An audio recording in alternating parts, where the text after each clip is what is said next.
Buenas tardes, queridos ateneístas, queridas amigas y amigos del Ateneo. Vamos a continuar con el ciclo de conferencias que teníamos preparado para este paréntesis de presencialidad que tenemos en el Ateneo.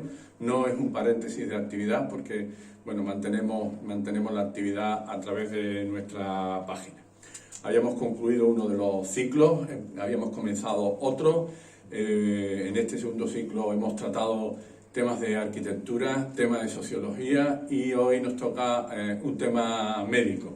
En concreto, un tema candente, un tema de actualidad, las otras aristas de la COVID-19, a cargo del doctor Antonio Ares Camerino, que es nuestro secretario general.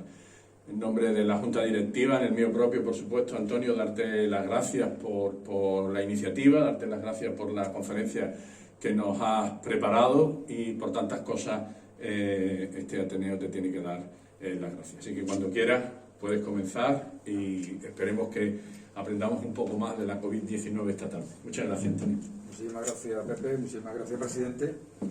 Vamos, el que tiene que estar agradecido soy yo, porque lógicamente el Ateneo te brinda la oportunidad de poder participar y de poder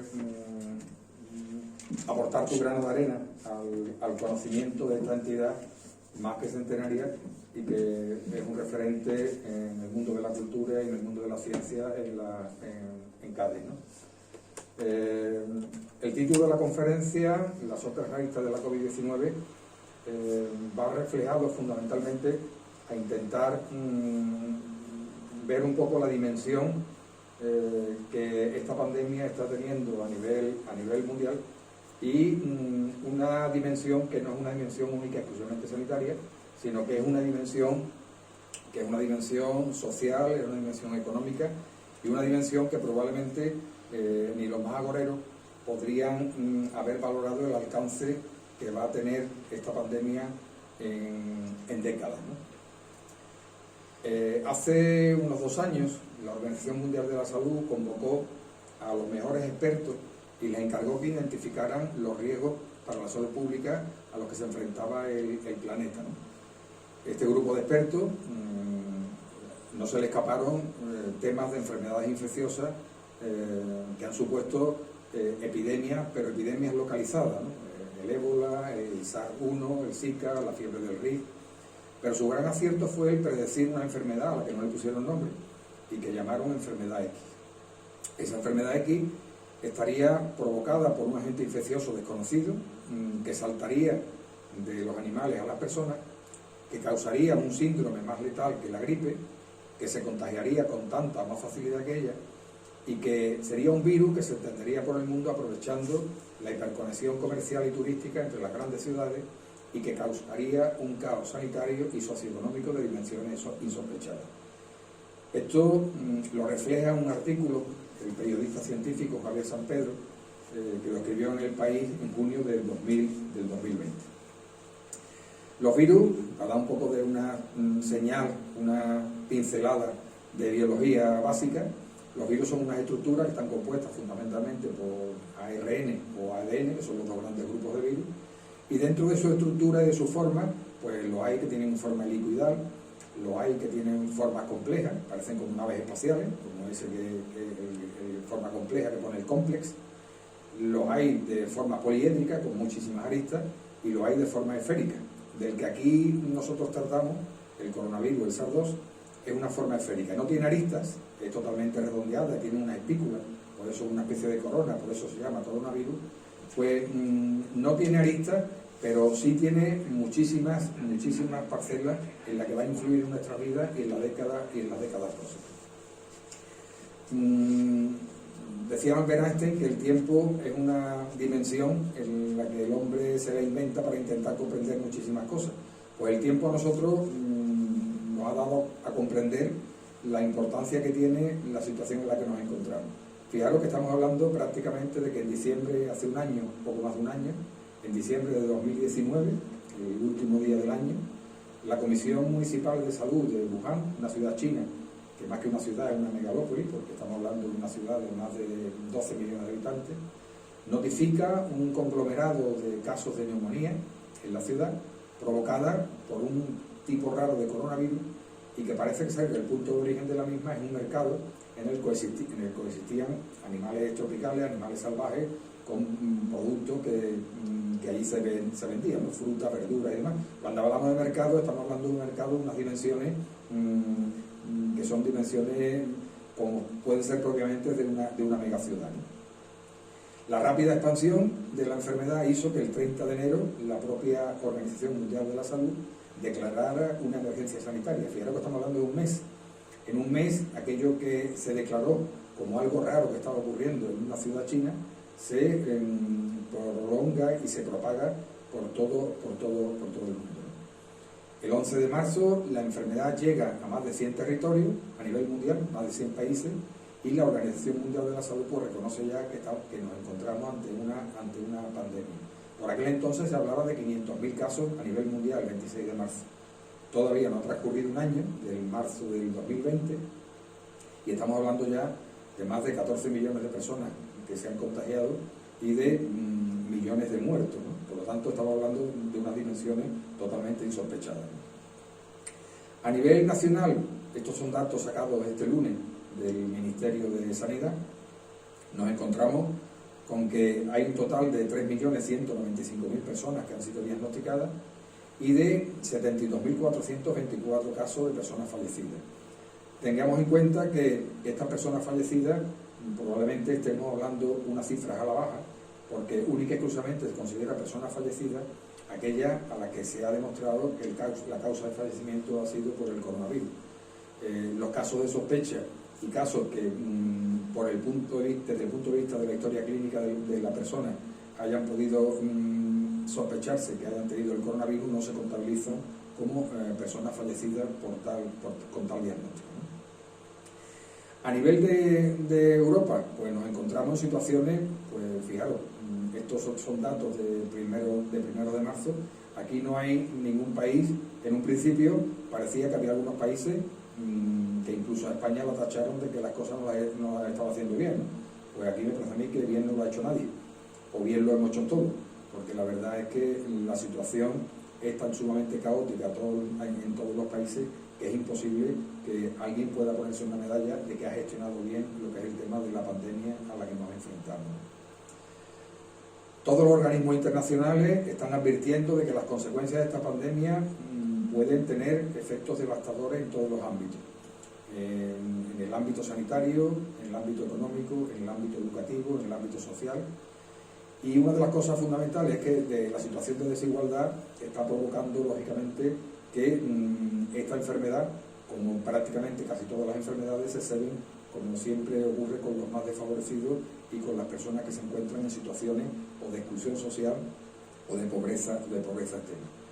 Las pérdidas en todos los campos nos van a hacer retroceder una década del progreso y nos asoma un abismo, como dicen los expertos, del que no podemos augurar a corto plazo la situación en la que nos podemos encontrar, ¿no? Hoy escuchaba en la radio las declaraciones de Christine Lagarde, la presidenta del Fondo Monetario Internacional, que decía que estamos prácticamente casi igual que al principio, que a corto plazo esto no tiene arreglo económico de ningún tipo. O sea que la situación, esos brotes verdes que algunos ven de aquí a un corto espacio de tiempo, pues por lo visto los brotes verdes no son tales brotes verdes y estaremos en una situación en la que tenemos que ser muy cautos a la hora de tomar medidas, sobre todo medidas que impliquen movilidad y que impliquen volver a la situación anterior o por lo menos a una situación parecida, ¿no? Aquí lo que he hecho es poner pues las diferentes epidemias que ha habido a nivel histórico y aquí por ejemplo pues, la COVID, la tasa de reproducción del virus es 1,5 a 3,5, lo que significa que una persona es capaz de contagiar a 3 personas y se ha cebado fundamentalmente en las personas mayores de 60 años. Ahí viene el ébola, donde la tasa de letalidad, por ejemplo, la tasa de letalidad de la COVID pues ronda entre el 0,6 y el 10,52%, teniendo, como veremos a continuación, datos muy relevantes en relación con la edad de la población a la que afecta, ¿no? Ahí viene la peste bubónica, la gripe, el sarampión. vamos, a hablar de sarampión, pues fíjate, el sarampión, la tasa de reproducción del sarampión es del 12 a 18, o sea que estamos hablando de una enfermedad que muchas veces cuando aparecen los negacionistas de las vacunas y dicen que a los niños no los vacunan, sirva esto como paréntesis, el sarampión es una enfermedad altamente contagiosa y fijaros que tiene una tasa de letalidad de 15, o sea que estamos hablando de una enfermedad que aunque es una enfermedad infantil no es para nada una enfermedad banal y que por lo tanto aquí tirar de las orejas a todos los negacionistas que son antivacunas. Más allá de la cifra de enfermos, de fallecidos o parados, la pandemia implica también una crisis en la vida cotidiana, en nuestra forma de relacionarnos, de comunicarnos, de divertirnos, de viajar, de estudiar, de dividirnos las tareas domésticas. En definitiva, estamos pensando en que la situación cambia de un día para otro y actuamos de día a día. Hoy día nadie puede hacer previsiones de aquí a un mes porque ni sabemos si podemos ir a la provincia colindante o si tenemos seguridad de que podemos ir a ver a nuestros hijos que se encuentran fuera de nuestra provincia, ¿no? Hace poco se ha publicado un estudio del Centro Superior de Investigaciones Sociológicas y en ese estudio, pues aquí hay un antropólogo, Alberto del Campo, ha hecho una publicación que se llama La vida cotidiana a los tiempos de la COVID, en que nos va a hablar pues, de muchísimas cosas y entre ellas del impacto que la pandemia puede tener en nuestra vida, en nuestro día a día. Como bien dice en el prólogo del libro, la rutina se convierte en un auténtico lujo, ¿no? O sea, estamos deseando de volver a la rutina que teníamos nosotros antes de esta situación. Nos ha cambiado la forma de vida, nos ha cambiado la forma de relacionarnos, tenemos miedo, los modelos sociales han cambiado, los modelos laborales han cambiado, incluso él llega a decir que hasta las relaciones sexuales han cambiado. O sea, eso de estar mucho tiempo en casa, algunos decían que podía aumentar la relación sexual, el tema de los embarazos, se esperaban embarazos y parece que todo ha sido una falacia y que todo esto nos está mermando incluso en las relaciones afectivas, ¿no? Añoramos la rutina, entendiendo por rutina la vida que llevamos antes, ¿no? Tenemos desconfianza, somos muy escépticos, el escepticismo pues, nos hace que desconfiemos prácticamente de todo. Y una de las cosas que ocurre también con el tema de la pandemia es, y yo creo que va a colación con el escepticismo, es el exceso de información a la que estamos sometidos. O sea, hablan incluso los expertos de que para gestionar bien la pandemia y evitar que nos afecte, que tendríamos que tener la precaución de evitar ese exceso de información que tanto por medios audiovisuales, a través de la televisión, a través de la radio, a través de la prensa, nos llega, ¿no? Nos hemos vuelto íntimos hasta el exceso, o sea, prácticamente recibir visitas en casa pues se ha convertido, no te voy a decir en un lujo, sino, como dice al principio, en una especie de añoranza. Ya no hay poca gente que se siente a nuestra mesa y prácticamente no es que comamos solo, pero sí comemos en soledad muchísimas veces, ¿no? Tener en cuenta también los perjuicios del teletrabajo, eso que parecía que antes se podía decir, ay, qué bien, te pones el chándal en tu casa, o incluso sin el chándal, en pijama, y empiezas a trabajar. Eso es una auténtica falacia y el teletrabajo se está convirtiendo en una auténtica condena para muchísimas personas que se ven obligadas a teletrabajar. El tema de la mujer madre y trabajadora, como siempre, en cualquier tipo de situación crítica, y esta lo es, las mujeres, pues la mayor parte de las veces salen perjudicadas. Y aquí en esta situación, madre, mujer y trabajadora o teletrabajadora, muchas veces nos encontramos con una sobrecarga de trabajo que es abrumadora. Miedo, inseguridad, y una de las cosas fundamentales que se está viendo es la desigualdad, la brecha que va a existir y que existe entre los incluidos, que son la gente que posiblemente vivimos una situación cómoda, y los excluidos cada vez va a ser más amplia, y con un dato muy importante es que el número de excluidos está aumentando de manera desaforada, como veremos a continuación. Dentro de las aristas que vamos a ver, pues a todos no se los escapa, vamos a tocar determinados temas. Uno del colapso de los sistemas sanitarios. O sea, la atención médica y la atención sanitaria de la que estamos disfrutando y que disfrutamos desde hace muchos años, porque vivimos en el primer mundo y los avances científicos así nos lo hacen disfrutar, pues yo creo que ha sido uno de los avances más importantes para nuestra civilización. O sea, las expectativas de vida, la calidad de vida, por mucho que muchas veces protestemos de que antes se vivía mejor, con la seguridad y con las condiciones de vida que tenemos hoy día, sobre todo los que no nos consideramos excluidos, pues no tiene nada que ver con la situación que se vivían hace unos años. Los pacientes no COVID, las víctimas colaterales de la tercera ola y el colapso sanitario.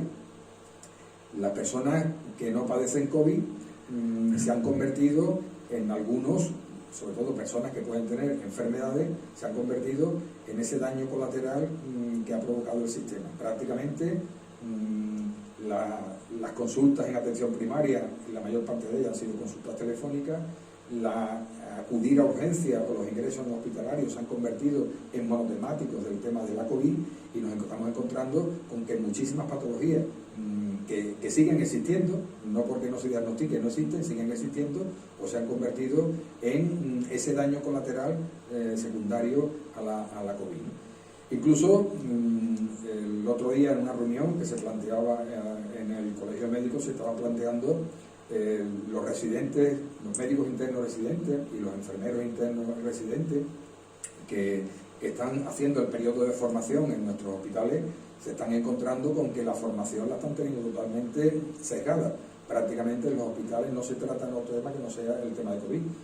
Los cirujanos, los MIR que se están formando en cirugía de alta resolución, en técnicas de alta resolución radiológica y demás, pues ven como patologías que podían ver y con las que podían hacer destreza, entre comillas, pues no la están viendo y se están dedicando monográficamente a lo que es el tema de la COVID. La hospitalización en España ha aumentado más de un 80% y los ingresos en UCI pues alrededor de un 60%. Los datos que nos apabullan diariamente en los medios de comunicación nos están diciendo cuál es el porcentaje de enfermos de COVID que hay en el hospital y cuál es el porcentaje de camas ocupadas por enfermos de COVID en nuestras unidades de cuidado intensivo. ¿Eso en qué se traduce? Pues este colapso del sistema sanitario, una de las cosas fundamentales es pues la falta de recursos humanos.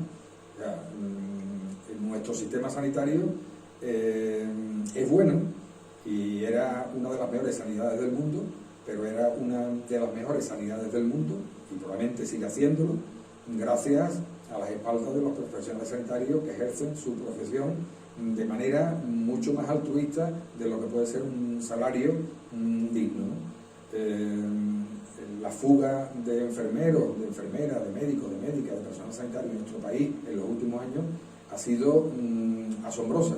Estamos hablando por miles los profesionales de una formación muy cualificada que se han tenido que ir o han decidido irse de nuestro país porque aquí no se les ofrecían unas condiciones de trabajo dignas para la formación y la cualificación que tenían. Falta de equipo y medios de protección personal. Hemos visto en los medios de comunicación cómo se tenían que hacer trajes de protección con bolsas de basura, faltaban respiradores.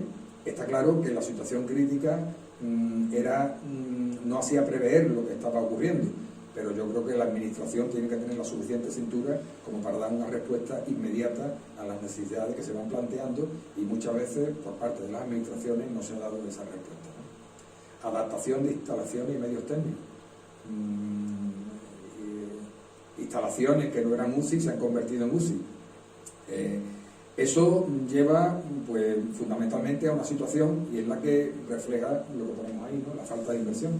En España se dedica solamente el 6,4% del Producto Interior Bruto a inversión en sanidad frente al 9,7% en Alemania, al 9,4% en Francia, al 9,3% en Suecia. Estamos por delante de Bulgaria, por delante de Rumanía, delante de países que lógicamente nuestra situación nos permitiría hacer una mayor aportación a esta inversión sanitaria que se demanda por parte de todas las instituciones y de todos los organismos profesionales, ¿no? España era una de las mejores sanidades del mundo, realmente sigue haciéndolo, pero ha rozado el colapso sanitario, como hemos dicho al principio, porque se basaba fundamentalmente en el buen hacer y la profesionalidad de sus profesionales. Otro de los problemas que ha habido, pues el modelo de atención sociosanitaria, la atención de nuestros mayores.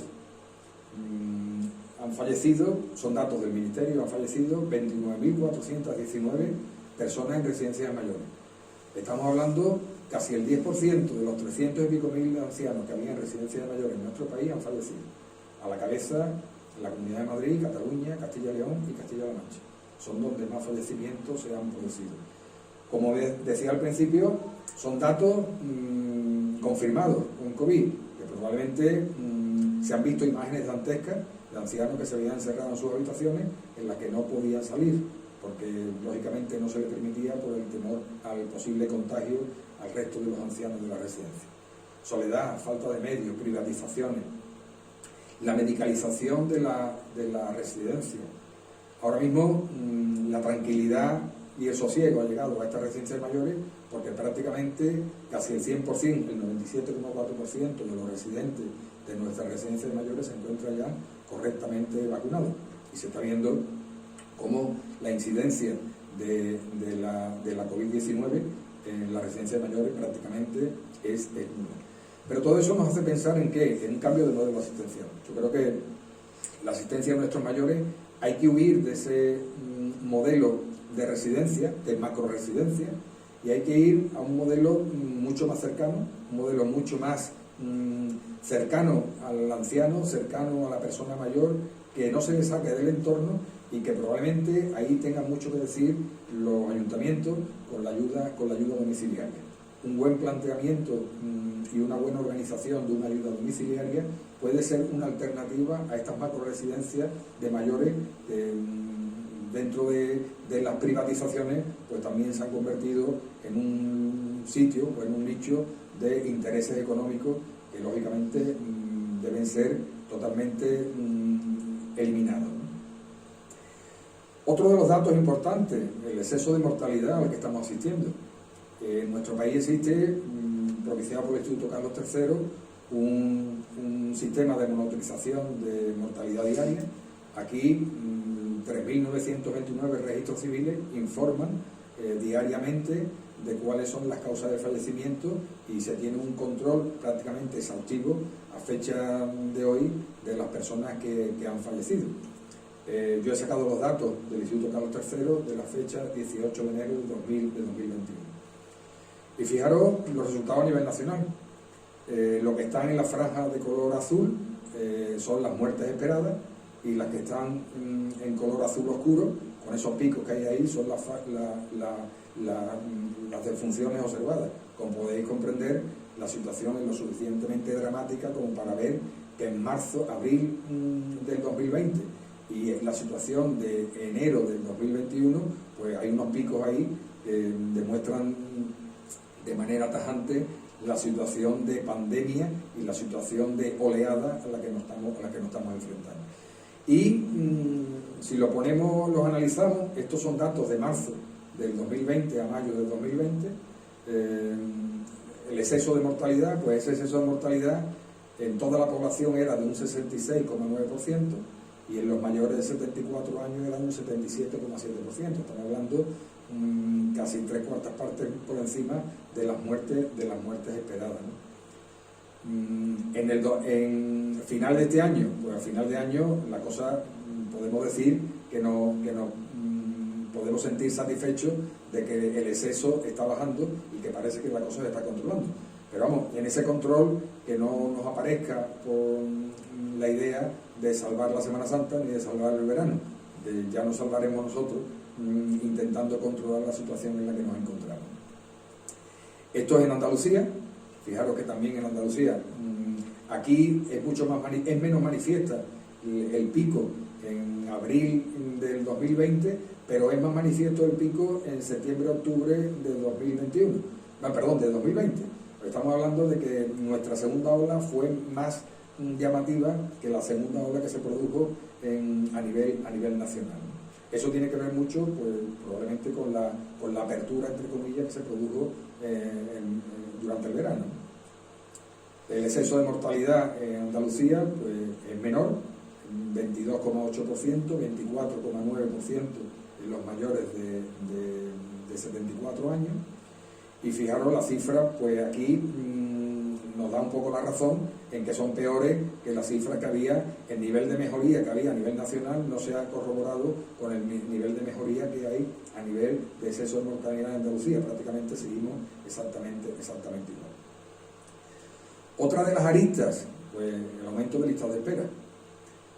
Se calcula, según organizaciones médicas, que probablemente exista ya 1 millón de personas en espera de listas quirúrgicas, de intervenciones quirúrgicas.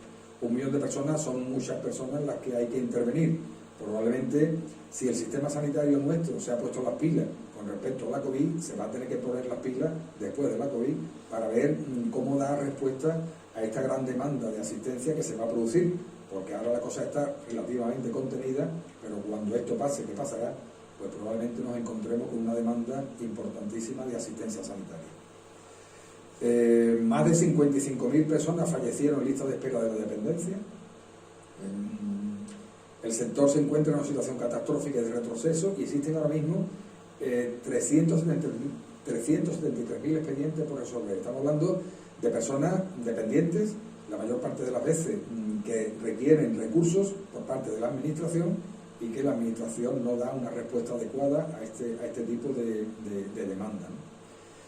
Datos de la Asociación Española contra el Cáncer pues habla de que un 20% de los tumores no se han diagnosticado. A todos se nos ha llenado la boca y al sistema sanitario una de las cosas fundamentales para la prevención del cáncer es la prevención secundaria, el diagnóstico precoz. Pues aquí el diagnóstico precoz está fallando. Y está fallando hasta el extremo de que 1 de cada 5 tumores no se están diagnosticando o se están diagnosticando tarde, con lo que ello supone de retraso diagnóstico y de mal pronóstico a la hora de la evolución de la enfermedad. Lo que pone aquí, únicamente un mes de retraso en el proceso aumenta el riesgo de morir entre un 6 y un 13%. En el caso del cáncer de piel, la cifra es muy llamativa, llega a más de un 60%. O sea, el cáncer de piel no es de los cánceres más graves, pero no deja de ser una enfermedad neoplásica que necesita de un tratamiento y que cuanto antes se controle y antes se ponga en marcha las medidas terapéuticas, pues mejor será su pronóstico. La pandemia paralela de la COVID, pues retraso de los diagnósticos y aumento de la mortalidad. El miedo al coronavirus, esos son datos que aporta la Sociedad Española de Cardiología. El miedo al coronavirus reduce el 40% de los infartos. No es que no se produzcan los infartos, es que no se están tratando. Y al no tratarse, el infarto y los accidentes vasculares cerebrales son patologías que, cogidas en las primeras horas, el pronóstico puede ser un pronóstico prácticamente ad integrum, como decimos en medicina, que a la persona no le quedan secuelas de ningún tipo, o puede ser un pronóstico de infarto en las primeras horas. El 40% de las angioplastias no se han realizado, y al no realizarse implican que esas personas, su miocardio va a tener el problema del infarto que se ha provocado y que no se ha cogido a tiempo, y por lo tanto las consecuencias en ese músculo cardíaco pueden ser nefastas, ¿no? Retraso en la asistencia inmediata de los accidentes vasculares cerebrales. Aquí romper una lanza por la unidad de accidentes cerebrales agudos que existe en nuestro hospital, que funciona perfectamente y que en las primeras horas de que se está produciendo un accidente vascular cerebral, si se tratan, pues la persona puede quedar en una situación totalmente sin secuelas de ningún tipo. Dolores abdominales, apendicitis pasada, colecistitis, pancreatitis, y una patología que también se ha visto, de las que han provocado mayores consecuencias por secuelas, son los retrasos en la atención a las complicaciones de la diabetes. Pacientes diabéticos que por no ir al hospital han aguantado más de la cuenta y cuando llegan en condiciones que prácticamente son muchas veces de un pronóstico bastante incierto, ¿no? Esperanza de vida, pues veíamos una línea ascendente de la esperanza de vida, pues desde que empezó la COVID la esperanza de vida ha mermado en un año. En el 2020 se produjeron 466.000 defunciones, lo que ha supuesto pues un aumento de 51.000 muertes más respecto al año 2019. El saldo migratorio es negativo, por lo tanto nosotros en nuestro país, lejos de aumentar la población, pues la hemos reducido. Durante el año 2020 ha bajado en 0,9 años las mujeres, en 0,8 las mujeres, Y la tendencia alcista, según dicen los expertos, probablemente una vez que pase la pandemia se vuelva a retomar. Ojalá que las predicciones de estos expertos se cumplan. Y las mujeres que durante este año han cumplido 65 años, pues según las previsiones se les garantiza de 22,7 años más de vida, con lo cual la esperanza de vida en este grupo rozará los 87 años, y en los varones pues rozará pues los 85, pues estamos hablando de 65 más 18, pues prácticamente 83, 84 años. Los datos en Estados Unidos, está sacada una publicación del Centro de Enfermedades, del CDC, el Centro de Enfermedades de Atlanta. Para ver una mortalidad tan sumamente elevada hay que remontarse a la Segunda Guerra Mundial, o sea, a la década de los 40. Entonces, fijaros la situación tan dramática en la que nos encontramos a nivel no solamente de España, sino a nivel mundial. Consumo de tabaco, alcohol y droga. Cuando estaba preparando la charla me llevaba una grata sorpresa, porque en principio parecía que todo iba a aumentar, y parece que no. Estos son datos que están sacados del Ministerio de Sanidad, y dicen que ha habido un descenso en el consumo de drogas. Los grandes drogadictos han seguido consumiendo, ni coronavirus ni nada, pero en líneas generales el confinamiento, al haber menos disponibilidad y menos posibilidad de consumo, pues las drogas en líneas generales han descendido su consumo. También ha descendido el consumo de alcohol, ha descendido también el consumo de tabaco, y la compra de bebidas alcohólicas pues parece que ha sufrido un aumento. Parece que el modelo de consumo, lógicamente, ya que no podemos salir a la calle, pues la gente ha consumido alcohol en casa. El ejercicio físico, pues durante el confinamiento, lógicamente el ejercicio físico ha disminuido de manera importante, ¿no? Han aumentado, estos son datos que están sacados del Colegio de Licenciados en Educación Física de aquí de Andalucía, y el ejercicio ha disminuido. El porcentaje de personas que hacían ejercicio, no sé si lo veis bien ahí, que hacían ejercicio intenso antes de la COVID, ha disminuido en comparación con después o durante la COVID. Los que hacían menos de 3 horas eran 22,8%, y este porcentaje ha aumentado al 36,4%. Las enfermedades mentales. El presidente de la Sociedad Española de Psiquiatría, en una entrevista que se le hizo en un medio de comunicación, hablaba que la pandemia era la tormenta perfecta para la oleada de trastornos mentales. O sea, estamos hablando de un aumento en el porcentaje de depresiones, de ansiedad, de suicidios. Hay un aumento, un repunte en el tema de suicidio, y también un porcentaje importante de abandono en tratamientos que se venían realizando. Si hay pacientes donde la relación médico-paciente es fundamental, son los pacientes psiquiátricos. Entonces, esta demora en las consultas y esta falta de apoyo psicológico que se está provocando con motivo de la COVID hace que estos pacientes estén sufriendo las patologías de una manera mucho más abrupta y con unas condiciones mucho más nefastas. Todo eso unido a la soledad, que lógicamente se convierte en un acicate para muchísimas enfermedades mentales. Ahí aparece una imagen donde dice consejos para cuidar nuestra salud mental durante el aislamiento por la COVID, ¿no? O sea, reconoce y expresa tus sentimientos, evita el contacto físico, pero no el contacto social. O sea, estamos viendo, sobre todo en grupos de población, fundamental gente mayor, que al perder ese contacto social que tenía, pues están viendo como están perdiendo capacidades cognitivas. Aquí mismo en el Ateneo, esas tertulias de por la tarde, donde teníamos clientes fijos, por así decirlo, ateneístas que venían todos los días, han visto cómo se le ha quitado parte de su existencia, en el sentido de que no pueden relacionarse y no pueden mantener esa vida social tan importante para mantener una vida plena. Tratar de seguir rutinas, programar horarios y evitar, sobre todo, pone aquí, en una de las recomendaciones, evitar estar muy informado. La sobreinformación nos lleva muchas veces a la desesperación, que es lo que está ocurriendo. Muchas veces es preferible ver un programa de las 2 donde el león se come a la cebra que no escuchar el telediario, porque ahí sí que nos comen, pero la moral, por así decirlo. Aumento de factores de riesgo relacionados con la alimentación. También me ha llevado una grata sorpresa. Este es un estudio que ha publicado en la revista española de nutrición comunitaria los cambios en los hábitos alimentarios durante el periodo de confinamiento en la pandemia. Pues parece mentira, la gente ha vuelto a la cocina y personas que antes no cocinaban, pues ahora han visto cómo la cocina le supone un relax y se han experimentado platos, algunos se le han quemado, otros lo han hecho salado, otros lo han hecho soso, pero lógicamente no para Masterchef, pero sí para salir de manera airosa de esos trances culinarios y de esos trances gastronómicos. Mayor consumo de frutas y verduras, legumbres y pescado, un menor consumo de productos de bollería, de dulce y aperitivos salados, de bebidas azucaradas y bebidas de alto contenido alcohólico.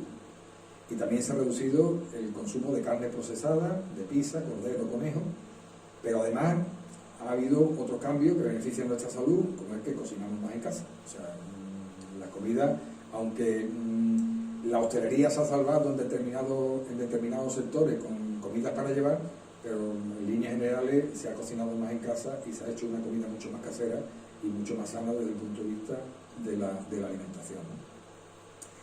Aumento de violencia doméstica. Vivir con el acosador tiene que ser muy duro y vivir encerrado más todavía. Esto se ha publicado en una revista española de medicina legal y dice que la violencia de género ha aumentado y que el aumento de la violencia de género se ha provocado no solamente con llamadas telefónicas al 016, al teléfono de atención a la violencia de género, sino que también se está viendo cómo hay un repunte en el momento que se abren y que pasó ese confinamiento, ha habido un repunte en el tema de las agresiones y en el tema de la denuncia. Mayor uso de productos empaquetados, bolsas y elementos de un solo uso. Si hay una empresa que no ha notado lo que es la pandemia, es Amazon. O sea, todos tenemos alguna caja con esa sonrisa que caracteriza, y ¿eso qué supone? Pues supone que ha habido un resurgir del plástico de usar y tirar, el miedo al contagio nos ha hecho que aumente los productos empaquetados y que datos de la empresa de recogida de basura, el contenedor amarillo, pues se llena un 15% más durante el encierro. O sea, estamos hablando de que tiramos mucho más, producimos mucho más desechos, ¿no? Aumentan las compras online y normalmente son mayores y más envoltorios. Muchas veces para un artículo pequeño te viene un envoltorio que muchas veces dices tú que lo viene aquí y después te lleva una sorpresa de que el producto en sí es bastante pequeño. Las mascarillas. En una entrevista que le hacen al secretario de los colegios farmacéuticos, hablaba de las mascarillas y decía que la venta en farmacia en diciembre de 2019 en España, durante todo el mes, se vendieron del orden de 50.000 mascarillas en España, en diciembre de 2019. En diciembre de 2020 han sido 10 millones, sin contar las vendidas en otro tipo de establecimientos, porque ahora mismo en cualquier gran superficie, o al chino, o al moro, o a cualquier comercio de barrio, te acercas y te venden por oferta cajas de mascarillas, algunas de dudosa fiabilidad, pero que a fin de cuentas, si no la usas como mascarilla, la puedes utilizar como tapabocas, en sentido literal, ¿no?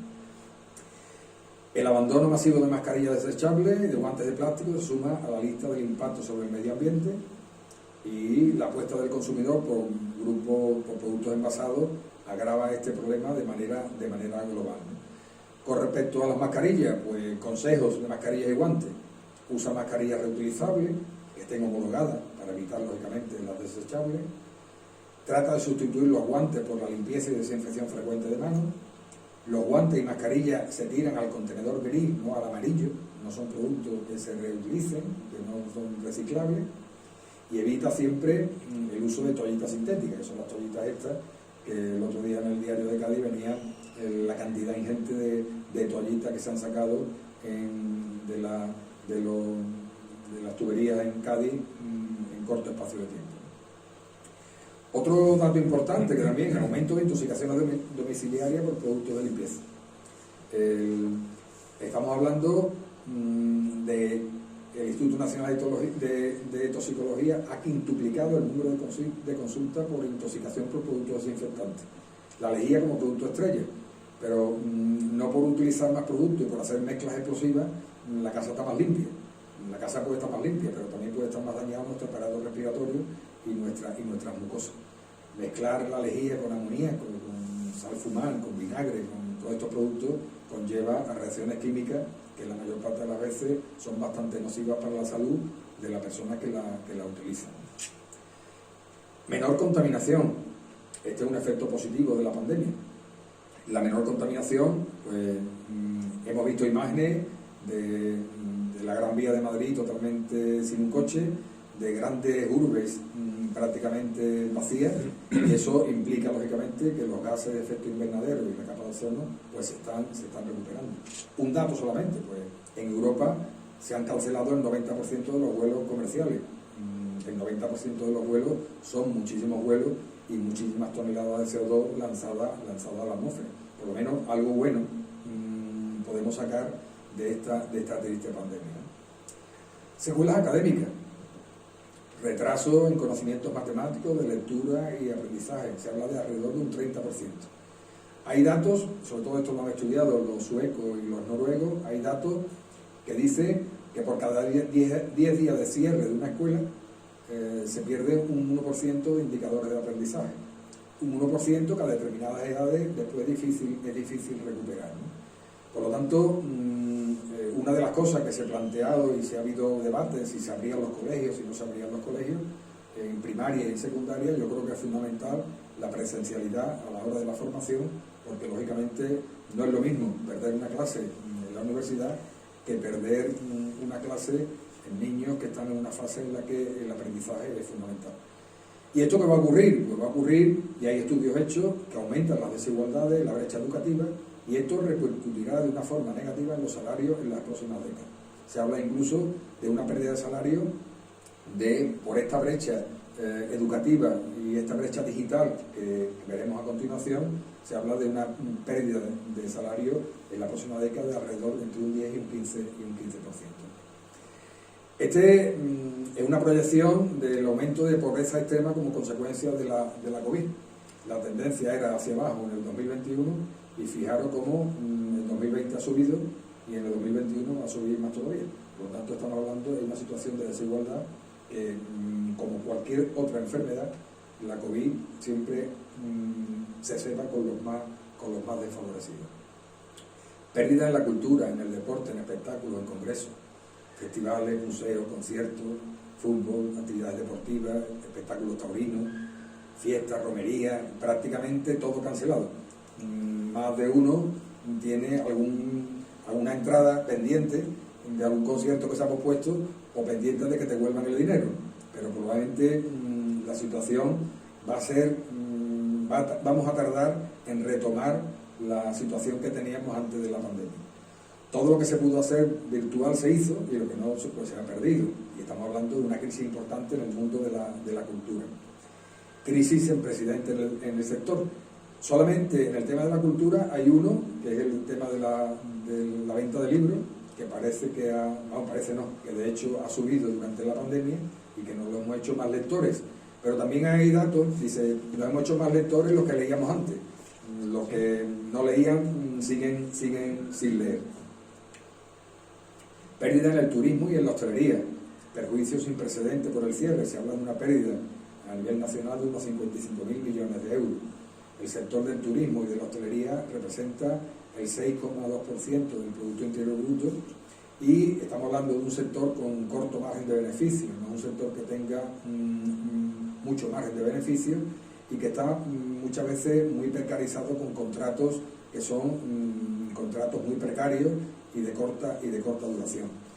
La mitad de los locales y establecimientos se están cuestionando abrir cuando todo esto se normalice. Y hay un tramo muy importante que es las ayudas. Esta mañana escuchaba a la ministra de Hacienda hablando de los famosos 11.000 millones que se van a repartir en un mes para el sector de la hostelería, pero las ayudas siguen sin llegar. El hostelero y el autónomo siguen sin percibir algunos emolumentos que le puedan hacer salvar la crisis. Mientras tanto tiene que seguir pagando sus impuestos, porque el cierre no le ha llevado al tener la posibilidad de que se le condonen determinados tipos de impuestos, ¿no?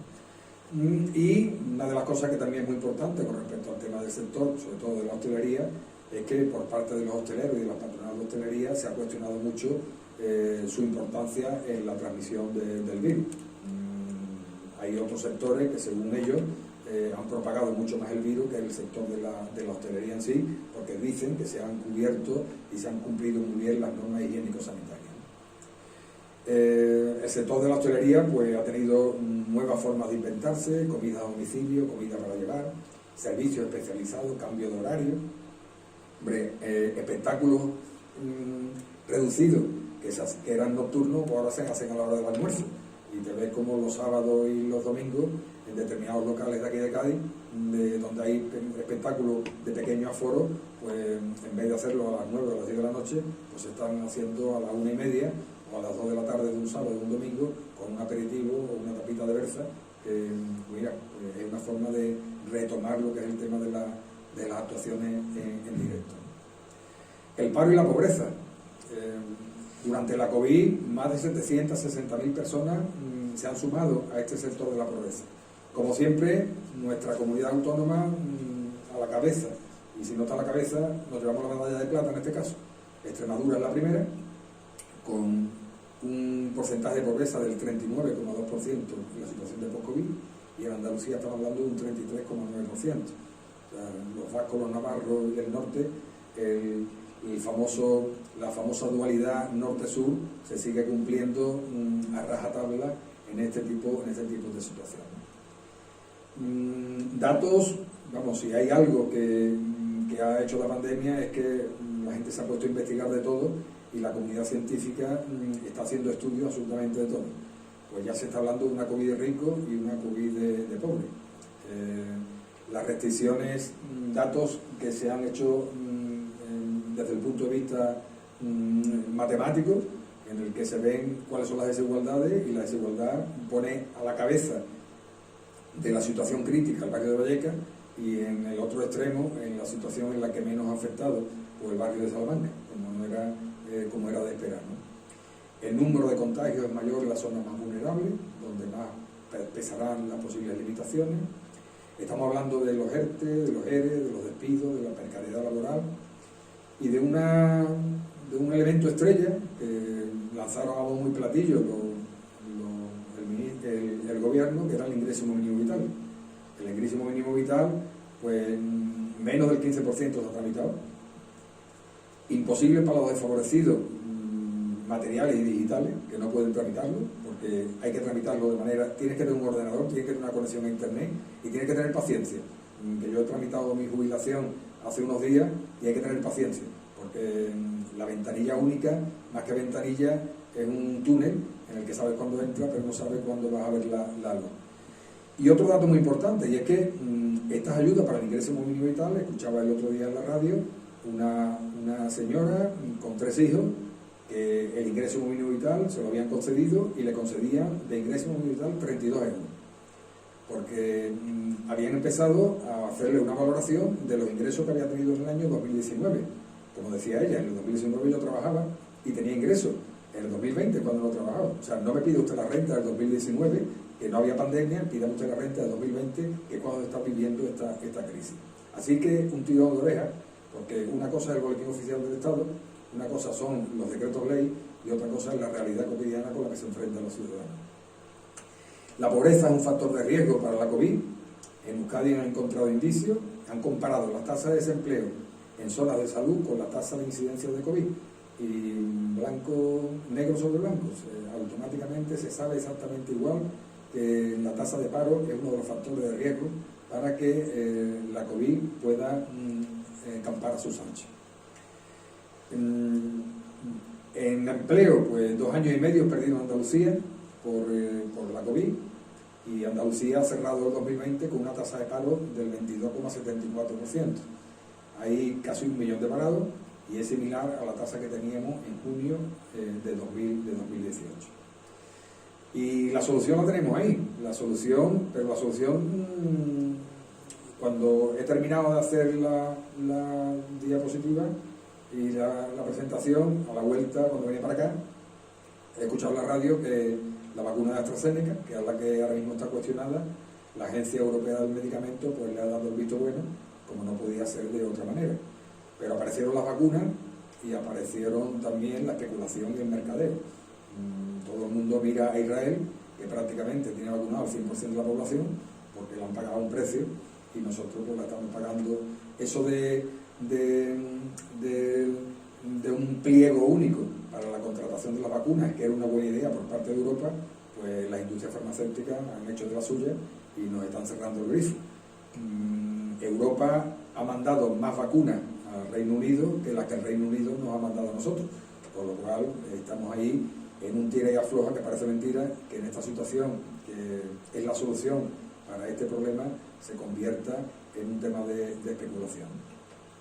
Y otra cosa muy importante, independientemente de la vacuna, yo creo que aquí abajo vienen las 3 cosas que tenemos que seguir manteniendo durante muchísimo tiempo aunque estemos vacunados. El uso de mascarilla, mantener las distancias de seguridad y evitar grandes concentraciones. Yo creo que eso es lo que nos va a hacer que nosotros podamos salir airosos de esta situación. De las vacunas que hay, pues la Pfizer, la Moderna, la AstraZeneca, la Sputnik, la rusa, y la vacuna china. Como digo, como he dicho antes, la AstraZeneca ya tiene el beneplácito de la Agencia Europea del Medicamento, y los 3 casos que se han dado en España después de 1 millón de dosis parece que no tienen relación directa con la administración de la vacuna AstraZeneca que se ha suministrado a personas de menos de 55 años. ¿Y los distintos plazos que nos damos? Pues de los plazos que nos damos, pues el plazo ideal sería la vacunación del 100%. Se había planteado de plazo el verano, pues a mí me da la impresión de que largo me lo fiáis, porque el verano no va a ser, vamos a tardar en tener esa inmunidad de rebaño, que se calcula que puede ser alrededor del 70-75%, y que en verano no vamos a conseguir esa vacuna, porque depende, esa protección, porque depende fundamentalmente de que lleguen las vacunas. La Johnson & Johnson, la Unión Europea ha comprado ingente cantidad de esa vacuna. Esa es más fácil de administrar, solamente necesita una dosis y no necesita un sistema de refrigeración tan sumamente intenso como necesitan la Pfizer, la Moderna o la AstraZeneca. Y como todo esto, cuando viene, pues aparecen otras cepas. Tenemos la brasileña, tenemos la británica, tenemos la sudafricana, y esta tarde escuchaba en la radio que ya hay una cepa ugandesa. O sea que aquí me parece a mí que todos los países van a apuntar a tener su cepa. Si no eres país de prestigio, pues no tienes tu cepa. Y el otro día venía en El País una noticia en la que hablaba de los nuevos coronavirus.